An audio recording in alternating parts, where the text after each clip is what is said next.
Hello प्यारे बच्चों, कैसे हैं आप लोग? सब बढ़िया, ठीक ठाक। ओके, मैं भी ठीक ठाक।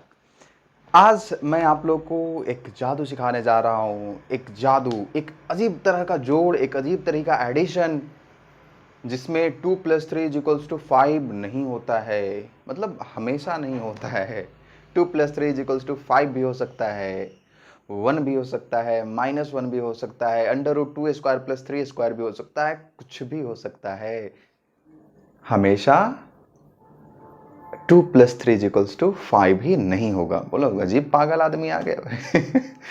तो ये पागल आदमी की बात नहीं है, सर पगलाए नहीं है, आप लोग को सिखला रहे हैं। और आज मैं आप लोग को बताने जा रहा हूँ वेक्टर एडिशन के बारे में, दो वेक्टर्स के एडिशन के बारे में, जो कि ये एडिशन जो है वो सिंपल अलजेब्राइक मेथड से, सिंपल अलजेब्राइक एडिशन से बिल्कुल डिफरेंट है, टोटली अलग है, दोनों का कोई वास्ता नहीं है। रेडी? तो ये हम लोग पढ़ रहे हैं वेक्टर, और वेक्टर का आज थर्ड लेक्चर है, और थर्ड लेक्चर में हम लोग पढ़ेंगे बच्चों वेक्टर एडिशन, है ना, या addition of two vectors. Clear? तो चलिए बिना समय गंवाए हुए हम लोग चलते हैं आगे, और आज का टॉपिक हम लोग शुरू करते हैं। Addition of two vectors marker इकट्ठा कर लिया हमने। चलिए आप लोग भी अपना अपना कॉपी पेन सारा चीज इकट्ठा कर लो, साथ साथ में नोट्स बनाते हुए चलना है, आलसी मत बनो, बाद में कर लेंगे। तो हम लोग बच्चों शुरू करते हैं टॉपिक।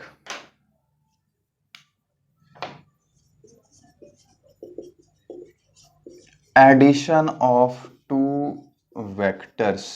दो वेक्टर्स को हम लोग कैसे ऐड करेंगे? अगर दो वेक्टर्स हैं, उन दोनों का रिजल्टेंट, रिजल्टेंट कहने का मतलब वही हुआ एडिशन वेक्टर, है ना। ऐड करके जो सम करके जो वेक्टर आएगा उसी को हम लोग क्या बोलते हैं बच्चों? रिजल्टेंट वेक्टर कहते हैं। तो आइए, हमारे पास जो वेक्टर एडिशन के अंडर में जो रूल्स हैं, दो वेक्टर को ऐड करने वाला दो रूल है। एक है बच्चों triangle law of vector addition, और दूसरा है parallelogram law of vector addition. Triangle law of vector addition और parallelogram law of vector addition, ये दो तरह का वेक्टर एडिशन का रूल है, लॉ है, जिसको हम लोग एक एक करके बड़े आराम से बहुत अच्छे से डीपली समझेंगे। क्लियर बात है? तो आइए हम लोग स्टार्ट करते हैं। सबसे पहला क्या? Triangle law of vector addition. Triangle law of vector addition, जिसको मैं अभी बताऊंगा नहीं, यहां पर मैं ड्रॉ करूंगा और साथ साथ में देखते हुए चलना है। क्लियर? तो आइए देखिए बच्चों, लिखने के लिए मैं तभी जब बोलूंगा तभी लिखना है। ऐसा नहीं कि हम इधर समझा रहे हैं और आप लोग लिखते हुए चल रहे हैं, ऐसा भी नहीं करना है। ठीक है? साथ साथ लिखने का मतलब ये कि पढ़ाई कर रहे हैं और साथ साथ में कॉपी पेन निकाले हुए। इसका मतलब ये नहीं कि मैं कुछ समझा रहा हूं और आप लोग छाप रहे हैं। ठीक है? ऐसा बिल्कुल भी नहीं करना है। मैं जब बोलूंगा कि अब नोट कर लो तभी नोट करना है। राइट? ओके। तो चलिए सबसे पहला मैं बच्चों शुरू करता हूं triangle law of vector addition. Triangle law of vector addition. यह लॉ बच्चों यह कहता है, यह लॉ जो है वो ये कहता है, चलिए सबसे पहले मैं समझा देता हूं फिगर से, एंड देन आफ्टर मैं डेफिनेशन लिखवाऊंगा। यह लॉ कहता है कि अगर आपके पास दो वेक्टर्स हैं, अगर आपके पास दो वेक्टर्स हैं, वेक्टर ए और वेक्टर बी, या कोई भी पी और क्यू, नाम अपने आप, आपकी आजादी है नाम चुन करने की बच्चों, नाम चुनने की, है ना, कुछ भी नाम रख सकते हो। ठीक है? चंपा को उधर। तो ट्रायंगल ऑफ वेक्टर एडिशन में कहता है कि अगर आपके पास बच्चों दो वेक्टर्स हैं, एक मान लिया वेक्टर ए है, एक वेक्टर ए है और दूसरा वेक्टर है बी, नाम रख दिया हमने, कोई आर्बिट्रेरी नाम हमने रख दिया।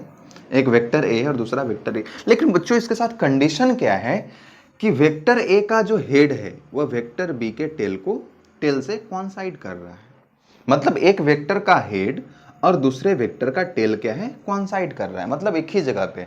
तो अगर इस फॉर्मेट में है तभी हम लोग ट्रायंगल ऑफ वेक्टर एडिशन को अप्लाई करेंगे। क्लियर बात है? तो कहता है कि अगर आपके पास दो वेक्टर्स हैं, वेक्टर ए और वेक्टर बी, इस तरह से हैं कि वेक्टर ए का हेड और वेक्टर बी का टेल दोनों कोइंसाइड कर रहा हो, मतलब एक ही जगह पे हो, तो एक ऐसा वेक्टर, एक ऐसा वेक्टर जो वेक्टर ए के टेल से वेक्टर बी के हेड को ज्वाइन करता है, यह वेक्टर क्या कहलाएगा बच्चों, रिजल्टेंट वेक्टर कहलाएगा, दोनों का एडिशन होगा, मतलब vector C is equals to हो जाएगा vector A plus vector B. Once again बच्चों कोई दिक्कत नहीं है, नहीं समझ में आया कोई बात नहीं, हड़बड़ाओ नहीं, फिर से समझाएंगे। देखो कहता है कि अगर आपके पास दो वेक्टर्स हैं, वेक्टर ए और वेक्टर बी, नाम तो कुछ रखना होगा ना, पहला दूसरा भी रख सकते हो, ऐसे भी बोल सकते हो।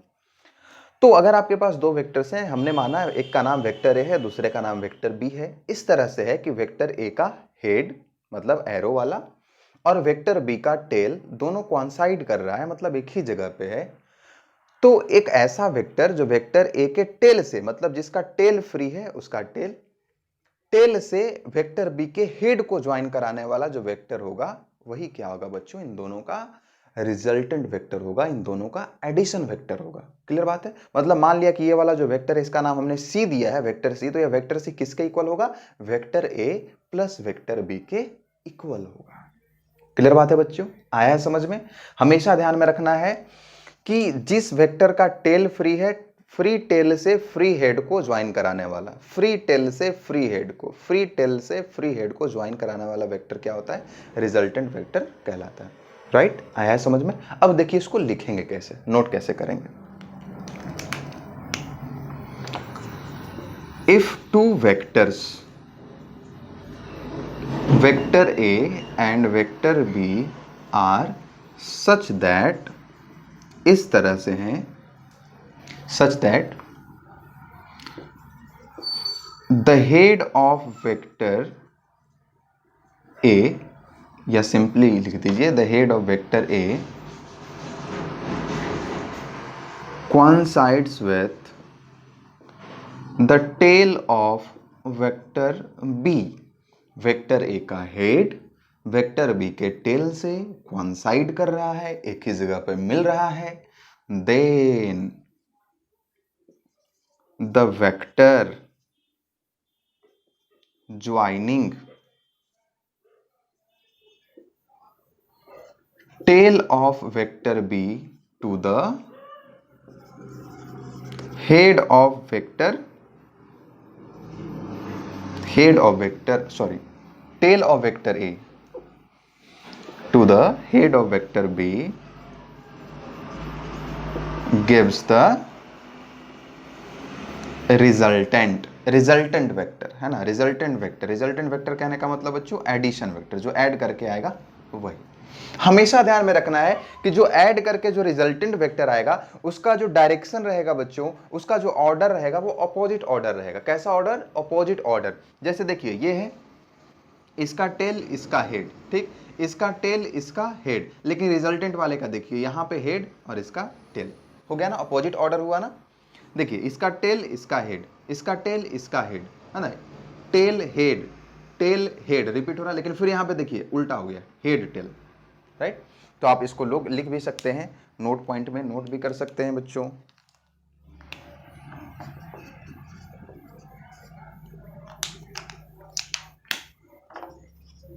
The order of the resultant vector as opposite, है ना, ऑर्डर जो होता है रिजल्टेंट वेक्टर का वो ऑपोजिट होता है। क्लियर बात है, आई है बात यहां तक समझ में, पक्की बात 100%। ओके, तो अब नोट कर सकते हो। राइट, ओके, नोट कीजिए। क्लियर बच्चों, नोट कर लिया आपने, तो चले हम लोग आगे। ओके, तो सेकंड में बताने जा रहा हूं आप लोग को, सेकंड जो लॉ ऑफ वेक्टर एडिशन है वो है parallelogram law of vector addition. Parallelogram, ये parallelogram law of vector addition जो है बच्चों वो triangle law of vector addition का एक एक्सटेंडेड फॉर्म है, थोड़ा सा आगे बढ़ाया हुआ फॉर्म है, जिसको आप लोग देखेंगे भी कि ये बिल्कुल वही है, थोड़ा सा एक्सटेंडेड फॉर्म है, ठीक है, जिसके अंडर में ये कहता है, और ये भी parallelogram law of vector addition भी क्या कहता है ये मैं फिगर से ही बताऊंगा, क्योंकि ऐसे में कितना भी बकबक कर लूं समझ में आने वाली बात नहीं है, थोड़ा डिफिकल्ट होगा। चलिए हम लोग आते हैं, पढ़ते हैं parallelogram law of vector addition. यह भी दो वेक्टर्स को ऐड करने का एक रूल है, एक लॉ है, जो ये कहता है कि अगर आपके पास दो वेक्टर्स हैं, है ना, ये भी दो वेक्टर को ऐड करने का एक तरीका है। अभी फिलहाल हम लोग दो वेक्टर्स को ऐड करने का ही तरीका समझ रहे हैं, है ना। उससे ज्यादा वाला जो होगा वो मैं आगे बताऊंगा। ये भी कहता है कि अगर आपके पास टू वेक्टर्स हैं, if you have two vectors, लेकिन वो इस तरह से हैं कि दोनों का टेल्स कोइंसाइड कर रहा है बच्चों। वेक्टर ए और वेक्टर बी दो वेक्टर्स हैं और दोनों का टेल्स कोइंसाइड कर रहा है, दोनों का टेल्स इस बार एक जगह पे है। ऐसा नहीं कि एक का हेड है और दूसरे का टेल है, ऐसा नहीं है। दोनों का टेल्स कोइंसाइड कर रहा है, मतलब दोनों का हेड जो है वो आउटवर्ड है, ठीक है। इस कंडीशन में हमारे पास दोनों वेक्टर के बीच का एंगल भी रहेगा, है ना। मतलब ये जो एंगल है, ये जो एंगल है थीटा, यह क्या है बच्चों, वेक्टर ए और वेक्टर बी के बीच का एंगल है। क्योंकि दोनों एंगल, दो वेक्टर्स के बीच का एंगल होने के लिए, कहलाने के लिए क्या कंडीशन को सेटिस्फाई कराना होता है? पहला चीज कि दोनों वेक्टर्स का टेल कोइंसाइड करना चाहिए, कर रहा है भाई। दूसरी बात क्या कि दोनों के बीच का जो स्मॉलर एंगल होगा उसको हम लोग क्या बोलेंगे, एंगल बिटवीन टू वेक्टर्स कहेंगे। तो यही थीटा जो है स्मॉलर एंगल है, क्योंकि बाहर वाला तो इससे बड़ा है, ये वाला तो बड़ा है। क्लियर? ओके। तो कहता है बच्चों कि अगर दो वेक्टर्स आपके पास हैं, वेक्टर ए और वेक्टर बी, और अगर इस तरह से है कि दोनों का टेल्स कोइंसाइड कर रहा है, तो इन दो वेक्टर्स को नाम से आइडेंटिफाइड है parallelogram, parallelogram law of vector addition. तो इन दोनों वेक्टर्स को बच्चों आपको क्या समझना है कि ये किसी भी पैरेललोग्राम के एडजेसेंट साइड्स हैं। एडजेसेंट साइड्स क्या होता है? जैसे ये देखिए, मान लीजिए पैरेललोग्राम है, ये पैरेललोग्राम है ए बी सी डी। तो एडजेसेंट साइड्स का मतलब ये होता है कि जो लगातार है, जैसे ए बी और ए डी, ये क्या है, एडजेसेंट साइड्स। ए बी और बी सी, यह क्या है, एडजेसेंट साइड्स है, लगातार जस्ट। बी सी और सी डी, ये क्या है, एडजेसेंट साइड्स है, लगातार साइड्स। तो एडजेसेंट साइड्स, पैरेललोग्राम का एडजेसेंट साइड्स मानना है इन दो वेक्टर्स को। तो इसको हमने मान लिया, ये वेक्टर ए है और ये वेक्टर बी जो है वो किसी पैरेललोग्राम का क्या है बच्चों, एडजेसेंट साइड्स। तो कहता है कि इसको देखिए हम पैरेललोग्राम बना लेते हैं, ठीक है बच्चों। ओ, इसका नाम रख दिया ए, इसका नाम रख दिया बी। क्लियर है?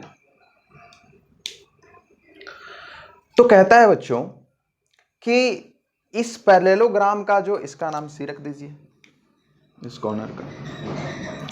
तो ये तो हमने कंस्ट्रक्ट किया हुआ है, ये तो हमने कंस्ट्रक्ट किया है। तो कहता है बच्चों कि इस जो ये जो पैरेललोग्राम बना अपने पास ओ ए सी बी, इस पैरेललोग्राम का जो डायगोनल होगा, इस पैरेललोग्राम का जो डायगोनल होगा, अब पैरेललोग्राम में तो दो दो डायगोनल्स है ना, एक ओ सी और दूसरा ए बी। तो कहता है कि वह डायगोनल जो इन दोनों वेक्टर्स के एंगल से पास कर रहा हो, तब तो एकदम क्लियर कर दिया कि यही वाला डायगोनल, कौन वाला, ये वाला OC, क्योंकि यही डायगोनल है जो इन दोनों के एंगल के बीच से पास कर रहा है।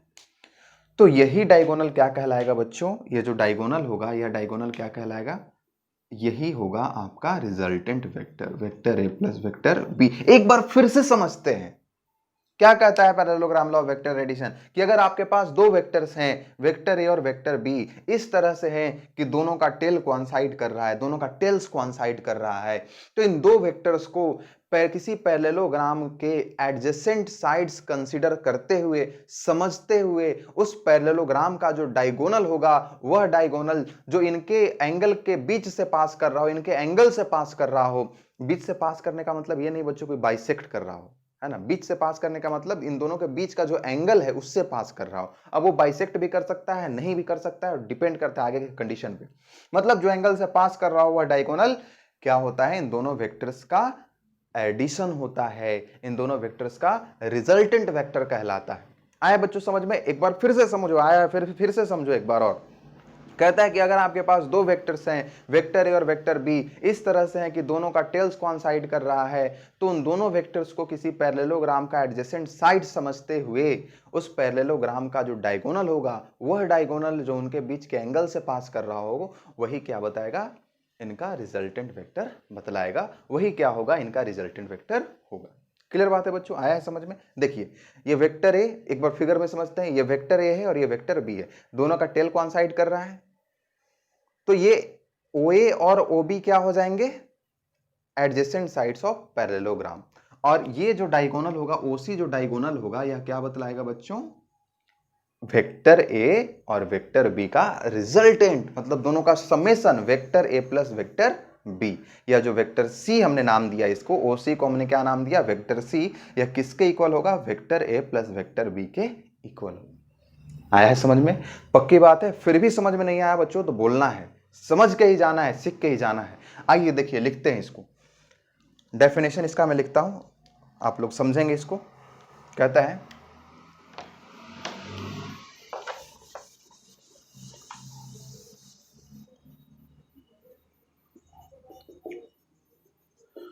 if there are two vectors, vector A and vector B, such that tails of both the vectors coincide,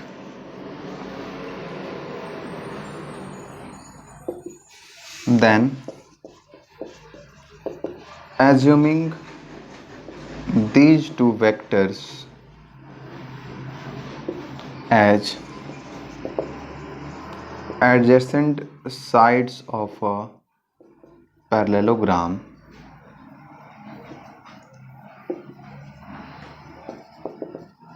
the diagonal of the parallelogram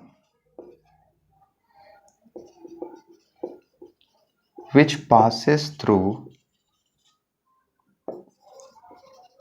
the angle between the vectors give the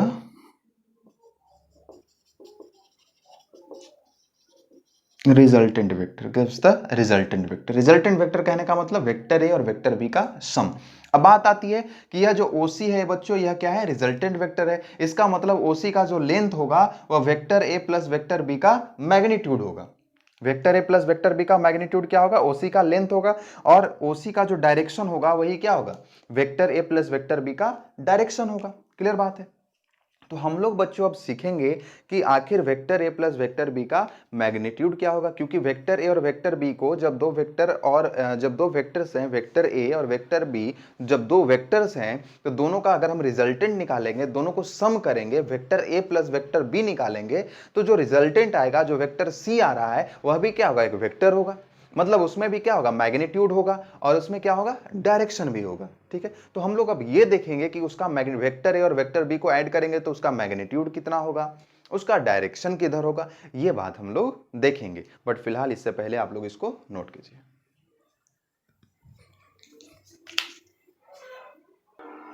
चलो बच्चों आते हैं, मतलब अपने पास अब हम लोग क्या पढ़ने जा रहे हैं, अब हम लोग पढ़ने जा रहे हैं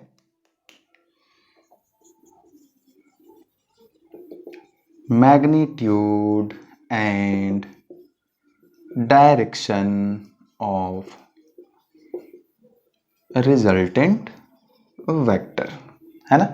रिजल्टेंट वेक्टर का मैग्नीट्यूड और डायरेक्शन एकदम ध्यान से कंसंट्रेट करके, कंसंट्रेट को क्या बोलते हैं हिंदी में, एकदम एकाग्रचित होकर के, ठीक है, और देखना है, समझना। कहते हैं ऐसा नहीं कि हमको हिंदी नहीं आता है, ऐसा नहीं है, हम कभी कभी भूल जाते हैं, ऐसा नहीं है, हम भी हिंदी बोलते हैं।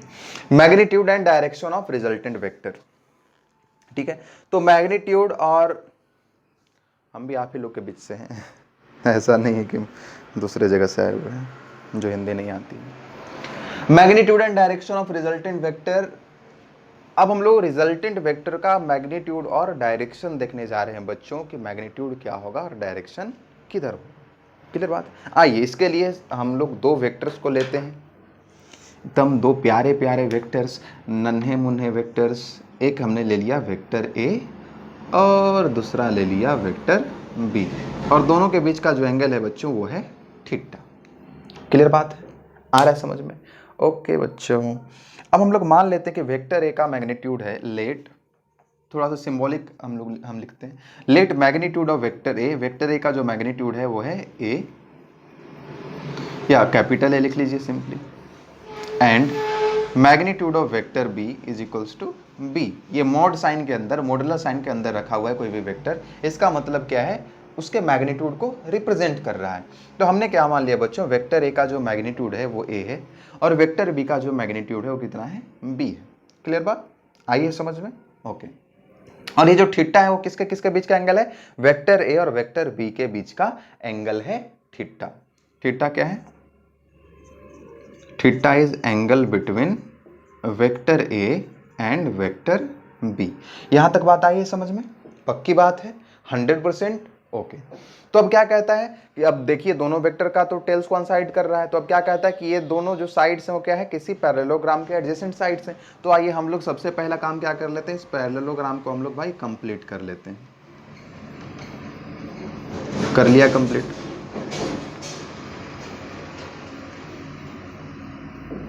राइट, कर लिया। तो अब ये जो नेमिंग भी कर लेते हैं, ओ ए बी सी, क्लियर बात। तो इसका जो रिजल्टेंट वेक्टर होगा ये होगा,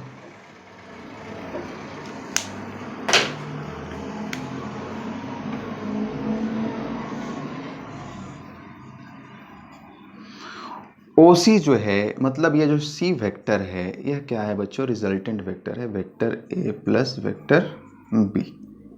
क्लियर बात है। इसका मतलब क्या हुआ कि वेक्टर C OC का जो लेंथ होगा, है ना, एक वेक्टर का ये जो लेंथ होता है वही तो उसका मैग्नीट्यूड बतलाता है। तो OC का जो लेंथ होगा वही क्या होगा बच्चों, वेक्टर C का मैग्नीट्यूड होगा, मतलब कि vector A plus vector B का मैग्नीट्यूड होगा। क्लियर बात है, आ रही बात समझ में। तो हमको बेसिकली करना क्या है कि vector A plus vector B का मैग्नीट्यूड, अगर हमको ये निकालना है, vector A plus vector B का मैग्नीट्यूड निकालना है, इसका मतलब हमको क्या करना है, ओसी का लेंथ कैलकुलेट करना है और इसका डायरेक्शन कैलकुलेट करना। अगर इसका डायरेक्शन निकालना है, इसका मतलब हमको ये देखना है कि ये ए वेक्टर से कितना एंगल बना रहा है। तो हमने उसको क्या नाम दे दिया बच्चों, अल्फा नाम दे दिया। क्लियर बात है। जो रिजल्टेंट वेक्टर ओसी जो है या सी वेक्टर जो है, वेक्टर ए से कितना एंगल बना रहा है, अल्फा एंगल बना रहा है। तो अगर हमको ये डायरेक्शन पता चल गया, अल्फा का वैल्यू पता चल गया, तो हमको उसका डायरेक्शन पता चल जाएगा। क्लियर बात है। तो हमको क्या कैलकुलेट करना है, हमको कैलकुलेट करना magnitude, magnitude of resultant vector is equals to क्या हो जाएगा, लेंथ ऑफ ओसी, है ना, जो कि हम लोग ऐसे रिप्रेजेंट करेंगे, vector A plus vector B का मैग्नीट्यूड। मॉडुलर साइन के अंदर आ गया तो क्या हो गया, A vector A plus vector B का मैग्नीट्यूड, और वह किसके इक्वल होगा, ओसी के लेंथ के इक्वल होगा। तो हमको ये काम करना है। दूसरा काम क्या करना है, direction of resultant vector, resultant vector का डायरेक्शन फाइंड करना है, मतलब क्या करना है, एंगल अल्फा कैलकुलेट करना है। ये दो काम अपने को करना है, ये दो काम अपने को करना है। और इसके लिए हमको क्या करना होगा, थोड़ा सा कंस्ट्रक्शन करना होगा। क्लियर बात है बच्चों। देखिए कंस्ट्रक्शन में क्या करना है, हमको ओए को प्रोड्यूस करना है। ओए को हमने क्या कर दिया, प्रोड्यूस कर दिया। थोड़ा सा दूसरा कलर का, डिफरेंट कलर का इस्तेमाल करते हैं ताकि आपको दिखाई दे अच्छे से। तो इसको हमने बच्चे प्रोड्यूस कर दिया और सी से इस पर परपेंडिकुलर ड्रॉ करना है, इसका नाम दे दिया हमने एम। सी से हमने क्या कर दिया, क्या किया बच्चों, कंस्ट्रक्शन में क्या किया, कंस्ट्रक्शन में हमने क्या किया,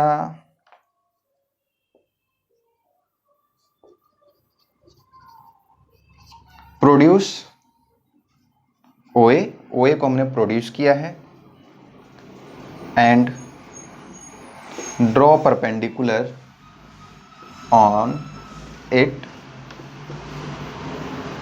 from C, meeting OA produced at M. जो ओए जो प्रोड्यूस्ड किया गया है उस पे कहां पे मिलता है, ये एम पे आकर के मिलता है। क्लियर बात है, यहां तक समझ में आया, पक्की बात है, कोई दिक्कत, कोई कष्ट वाली बात, कोई दुख दर्द नहीं है। ओके बच्चों, चलिए अब मैं आपको जो बता रहा हूं उसको ध्यान से समझेंगे। देखिए ये जो है किसी भी पैरेललोग्राम का अपोजिट साइड जो होता है वो क्या होता है, पैरेलल और इक्वल होता है। इसका मतलब क्या हुआ, OB के पैरेलल होगा AC। अरे हाँ ना बोल भाई, ये जो OB है OB के पैरेलल क्या होगा, AC होगा। OB पैरेलल AC, और दोनों इक्वल भी होगा, राइट। अब जरा मुझे आप बताओ कि दो वेक्टर्स जो पैरेलल भी हैं, मतलब डायरेक्शन सेम है और इक्वल है, लेंथ भी उनका इक्वल है, मतलब मैग्नीट्यूड भी सेम है, ऐसे वेक्टर्स को हम लोग क्या कहते हैं, अरे इक्वल वेक्टर कहते हैं। इसका मतलब ये वेक्टर बी है तो यह भी क्या हो जाएगा बच्चों, वेक्टर बी ही हो जाएगा। ये भी क्या हो गया, वेक्टर बी हो गया। ये AC भी क्या हो गया बच्चों, वेक्टर बी हो गया। अच्छा ओके, और जरा देखिए तो ये जो एंगल होगा, ये वाला एंगल, यह थीटा होगा। कैसे, क्योंकि वेक्टर बी, ये मतलब OB और OA के बीच का एंगल कितना है बच्चों, थीटा है। और यह भी क्या है, AC भी क्या है, OB के पैरेलल है, और इसको हमने प्रोड्यूस किया है तो ये तो इसके पैरेलल हुआ, तो इन दोनों के बीच का भी एंगल क्या हो गया बच्चों, थीटा ही होगा। ठीक है, इसको ऐसे भी समझ सकते हैं कि देखिए ये दोनों क्या क्या हो गया, पैरेलल हो गए, और ये एक ट्रांसवर्सल हो गया, तो ये दोनों एंगल क्या होंगे, आपस में इक्वल होंगे। क्लियर बात है। अब जरा समझिए, आइए थोड़ा सा देखिए, in triangle OAM, sorry, in triangle CAM, CAM, CAM, CAM। चलिए मैं इस ट्रेंगल को अलग बना देता हूं आपके लिए। CAM, और ये एंगल क्या है बच्चों, थीटा है। और ये AC का जो लेंथ हो जाएगा वो किसके इक्वल हो जाएगा, B वेक्टर है ना, तो B वेक्टर का मैग्नीट्यूड कितना होगा, B वेक्टर का मैग्नीट्यूड हमने क्या माना है बच्चों, B माना है। तो यहां से AC का जो लेंथ है वो किसके इक्वल होगा, B के इक्वल हो जाएगा, राइट। आ रहा है समझ में। ओके बच्चों, अब देखिए आप लोग इस ट्रेंगल में हम लोग चलते हैं। Sine theta is equals to क्या होता है बच्चों, P/H। Sine theta is equals to क्या होता है, परपेंडिकुलर बाई हाइपोटेनस। तो परपेंडिकुलर क्या हो जाएगा, CM बाई हाइपोटेनस क्या हो जाएगा, AC। क्लियर। इसका मतलब क्या हो गया बच्चों, AC sine theta is equals to क्या हो गया, CM। मतलब बच्चों क्या हो गया, AC इज इक्वल्स टू क्या हो जाएगा, AC इज इक्वल्स टू क्या है, B है अपने पास। AC क्या है, AC का जो लेंथ होगा, AC का जो लेंथ होगा वो वेक्टर B का मैग्नीट्यूड होगा, और वेक्टर B का मैग्नीट्यूड कितना है बच्चे, B है। तो ये हो जाएगा B sine theta is equals to CM। मतलब CM इज इक्वल्स टू क्या आ गया बच्चों, B साइन थीटा। इसको थोड़ा हम लोग हथियार बना करके इस्तेमाल करेंगे आगे। डरना नहीं है भाई, एकदम आराम से चिल। ठीक है, घबरा गए क्या तुम लोग, घबराओ नहीं है। आगे देखो बच्चों, तो CM इज इक्वल्स टू क्या हो गया, B साइन थीटा। मतलब इसका CM इज इक्वल्स टू यहाँ से यहाँ तक का जो लेंथ हुआ इसको हम B साइन थीटा बोल सकते हैं। आगे देखो तो बच्चों, कॉस थीटा, इसी ट्रेंगल में cos theta is equals to क्या हो जाएगा, B/H, मतलब AM/AC। मतलब AM इज इक्वल्स टू क्या हो जाएगा, AC कॉस ऑफ थीटा। मतलब AM इज इक्वल्स टू हो जाएगा बच्चों AC का लेंथ कितना, B कॉस थीटा। तो AM का जो वैल्यू आया बच्चों, AM का जो वैल्यू आया, A से M तक का जो लेंथ आया, यह कितना आया, B कॉस थीटा। तो इसको भी हम एज ए हथियार, बढ़िया हथियार, इसको इस्तेमाल करेंगे। देखो यहां तक समझने में कोई समस्या आई है, कोई दिक्कत है तो बोलो हमसे, और नोट करो फिलहाल इसको, फिर हम चलते हैं आगे।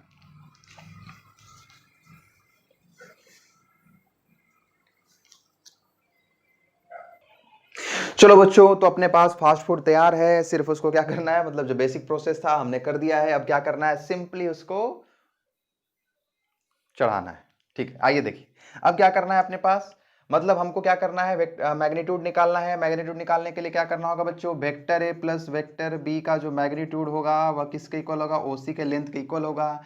और OC इज इक्वल्स टू क्या हो जाएगा बच्चों, राइट ट्रेंगल, देखो राइट ट्रेंगल OCM है ना। OCM क्या है बच्चों, राइट ट्रेंगल है, जिसमें ये OM क्या है, बेस है, यह CM क्या है, परपेंडिकुलर है, और OC क्या है, हाइपोटेनस है। तो हाइपोटेनस का लेंथ पाइथागोरस थ्योरम को आप लोग इस्तेमाल करेंगे, यूज करेंगे, और हाइपोटेनस का जो लेंथ होता है वो क्या होता है बच्चों, अंडर रूट बेस का स्क्वायर प्लस परपेंडिकुलर का स्क्वायर। तो बेस में हो जाएगा OM का स्क्वायर प्लस CM का square perpendicular. Clear, Pythagoras theorem, right. मतलब OC इज इक्वल्स टू क्या हो जाएगा, ये क्या हो जाएगा बच्चों, अंडर रूट OM का स्क्वायर को हम लोग क्या लिख सकते हैं, OA प्लस AM का square, OA plus AM is equals to OM, और प्लस CM का स्क्वायर, CM का स्क्वायर। इसको हम लोग लिख सकते हैं बच्चों OA प्लस OM।